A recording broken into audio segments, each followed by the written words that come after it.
किरण और आकाश की शादी के अभी कुछ ही महीने हुए थे।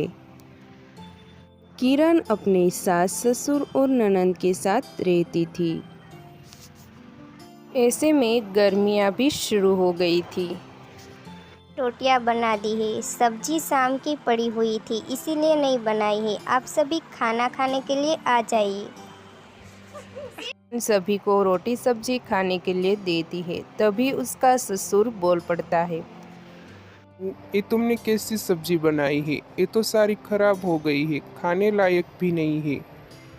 पिताजी, गर्मी ही इतनी है कि सब्जी बिगड़ गई। अब और सब्जी भी नहीं है, अब मैं क्या खाने में बनाऊं? बहू, और तू क्या बनाएगी? जा, ऐसा कर, दूध पड़ा है, चाय बना के ला। किसी ने भी खाना नहीं खाया और सभी लोग उठ जाते हैं। ये जो दूध रखा था वो भी बिगड़ गया है। आप बाहर जाके दूसरा दूध ले आइए, मैं चाय बनाई देती हूँ। रहने दो, मुझे और पिताजी को काम पे जाने के लिए देर हो रही है। हम लोग बाहर से ही कुछ खा लेंगे। भगवान, आज ये लोग फिर से भूखे पेट ही काम पे चले गए। इस गर्मी के कारण खाने पीने की कोई भी चीज़ अच्छी नहीं रहती है। वो इसका कोई उपाय नहीं है। एक तो ये गरीबी हमारा पीछा नहीं छोड़ रही है, ऊपर से ये गर्मी। जी, इसका उपाय है ना, हम लोग एक फ्रीज खरीद लेते हैं, उसमें सारी चीज़ें अच्छे से रहेगी। नहीं नहीं, ये 4 दिन की गर्मी के लिए हम लोग इतना महंगा फ्रिज नहीं खरीद सकते हैं। तुम्हें पता भी है, 2 लोग कमाने वाले हैं और उनसे तो हमें 2 वक्त की रोटी ही मिल पाती है। ऐसे में फ्रिज कहाँ से खरीदे? भाभी सही कह रही है, हम लोगों को एक फ्रिज ले लेना चाहिए। माँ जी, अगर आप कहे तो मैं कोई काम कर लूँ। लेकिन बहू, इतनी गर्मी में तू कहाँ काम पे जाएगी? क्या काम करेगी तू? जी, आप एक बार हाँ तो कीजिए, मैं कोई भी काम कर लूँगी। तू काम करे उसमें मुझे कोई भी आपत्ति नहीं है, लेकिन हाँ, इस घर के सारे काम भी तुम्हें करने होंगे। ठीक है माँ जी, आप चिंता मत कीजिए, घर के सारे काम भी मैं ही कर दूँगी। फिर किरण काम की तलाश में घर से निकल जाती है। कई जगहों पर घूमने के बाद फिर उसे एक जगह पर रसोई और बर्तन पोछा करने का काम मिल जाता है। अगले ही दिन किरण अपने घर का काम फटाफट निपटा के काम पे आ जाती है।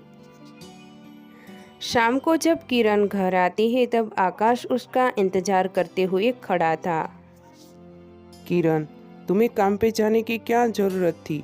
मैं और पिताजी तो काम कर रहे हैं, वो सब तुम लोगों के लिए तो है। आकाश जी, मुझे पता है कि आप लोग हमारे लिए ही कमाते हैं, लेकिन आप जो कमाते हैं इससे हमारे घर का खर्चा ही निकलता है। हम लोग हमारी बाकी ज़रूरतें पूरी नहीं कर पा रहे हैं।